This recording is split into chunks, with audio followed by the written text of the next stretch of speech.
चलिए ईशन जी, ये करिए। मोर देन इतने people have been evacuated to safe areas. They अब ये they are now far away from the volcano.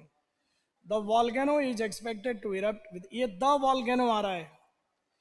तो यहां पर Mount Agung is a volcano on the popular tourist island. ये इंट्रोडक्टरी लग रहा है कि नहीं? तो क्या होगा बताओ तो, कौन सा ऑप्शन? सारे ये एलिमेंट्री है।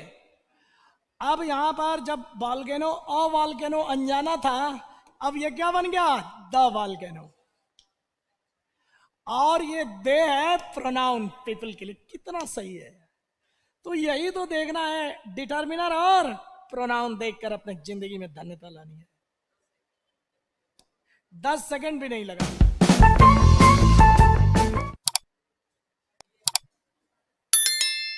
अब ये बताओ, आई went over with other curious site. क्या है? Site seers. देखो, साइट माने दर्शनीय स्थल, सीयर माने देखने वाले। दर्शनीय स्थल को देखने जो जाते हैं उन्हें क्या बोलते हैं? Site seers. और क्यूरियस का मतलब उत्सुक, interested. To look at it, इसे देखने के, नजर डालने के लिए। अब इट आ रहा है पापा, और यहां पे अदर आ रहा है, दूसरे। वन इवनिंग, अब लग रहा है इंट्रोडक्टरी यही होना चाहिए। एक शाम। अ मिट्योर, धूमकेतु जो ऊपर से उल्का पिंड होते हैं ना, उल्का पिंड गिरते हैं। उल्का पिंड फेल माने गिरा, नियर और सब अर्बन हाउस। सब अर्बन हाउस का सब माने बाद में, यानी शहरी इलाके के बाद का इलाका क्या होता है? सब अर्बन होता है। House. Only one end of its रफली सिलिंड्रिकल शेप।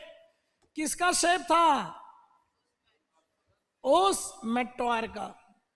तो ये बताओ कि इट्स आ रहा है, इसका मतलब है कि जब भी आएगा जो सी बी के बाद ही आएगा। अगर सी बी से पहले आ गया तो क्या हो जाएगा? गलत हो जाएगा। अब यहां पर only one and our in size it had a diameter of about 30। ये डी भी जो है वो बी के बाद ही आएगा। डी भी बी के बाद ही आएगा। सब में बाद में ही आया, खैर कोई बात नहीं। अब बताओ कि सबसे पहला इंट्रोडक्टरी क्या है? वन, वन इवनिंग, एक शाम। तो अब दो तो ऐसे ही कट गए। अब इसके बाद I went over with other curious sideness to look at it.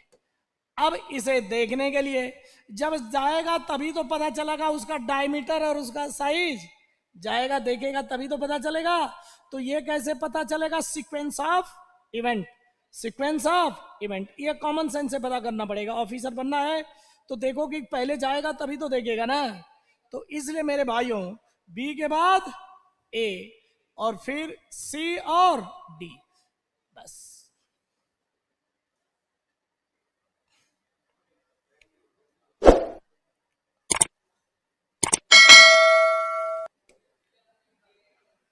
All I could hear was frogs croaking, टर की आवाज। जो मेढक टर टर करते हैं वो क्या होता है? क्रोक। ये लिख लो, क्रोक एंड द रेन। मेढक के टर की आवाज और बारिश की आवाज ही मैं सिर्फ सुन सका। ऑल का मतलब या लिख दो कि ओनली थिंग, एकमात्र चीज जो मैं सुन सका। अब बट आ रहा है, बट किसी का विरोध करता है तो ये बट जो है ना अपने विरोधी के बाद में आता है। इसका विरोधी ढूंढो। But there was no sign of her. अब हर आ रहा है तो इसका मतलब किसी महिला की बात हो रही है। एनी अदर पैसेंजर्स और the plane. I try to look for my mother. तो पहले I found myself lying under a section of 3 seats turned upside down, उलट गई, आफ्टर द क्रैश। क्रैश के बाद 3 सीट ऐसे उलट गई थी, उलट पलट गई थी। पापा अब यहां पर सीक्वेंस ऑफ इवेंट देखना है और प्रोनाउन भी देखना है। तो आई फाउंड माई सेल्फ लाइंग, तो हो गया, ठीक है, ये तो सही है। आई ट्राइड, अब एक्सीडेंट में नीचे चला गया कुर्सी के, तो I tried to look for my mother. अब मैं तो नीचे देख रहा हूं मम्मी कहाँ है, तो डी के बाद सी। और वैसे भी but there was no sign of her, या हो यहाँ था प्रेजेंट, यानी कि ये मदर के लिए है, तो इसका मतलब कि बी हमेशा ही सी के। अब यहां तो सी के बाद बी आ रहा है, और यहां पर सी के बाद भी आ रहा है, यहां पर सी के बाद भी आ रहा है, यहां सी के पहले आ रहा है, ये खत्म कर दिया। और ये 2 घटनाएं पहले होंगी। ऑल आई कुड, अब कह रहा है कि मेरे को और लोग तो नहीं देखे, लेकिन सिर्फ क्या देखा, मेढक की टट्टर और बारिश। मतलब इसका मतलब नदी वदी में गिरा हो या कहीं पानी गिर, तो यहां पर ए जो है लास्ट में, ठीक है। तो मेरा ये कहना है कि पैरा जंबल जब मैं करने लगूंगा ना, तो रियल सेंस मेरा डेवलप होने लगेगा। क्लोज टेस्ट और पैरा जंबल मैं क्यों जोर दिलवा रहा हूं, क्योंकि लड़का अगर क्लोज टेस्ट पैरा जंबल अगर सेंस करने लगा, तो पैसेज को क्या करते हैं, क्वेश्चन देख के पढ़ते हैं। पहले पैसेज मत पढ़ो, क्वेश्चन पढ़ो पहले, क्या ये पूछ रहा है। 4-5 क्वेश्चन पढ़ने से आइडिया मिल जाता है, फिर उन क्वेश्चन पे निगाह रख रख के देखते हैं कि कौन सा आंसर कहां पे। सिर्फ 1 या 2 आंसर जो है ना, 20 क्वेश्चन अगर होंगे मान लो, तो 20 में से 1-2 गलत होगा, बाकी सब सही हो जाता है।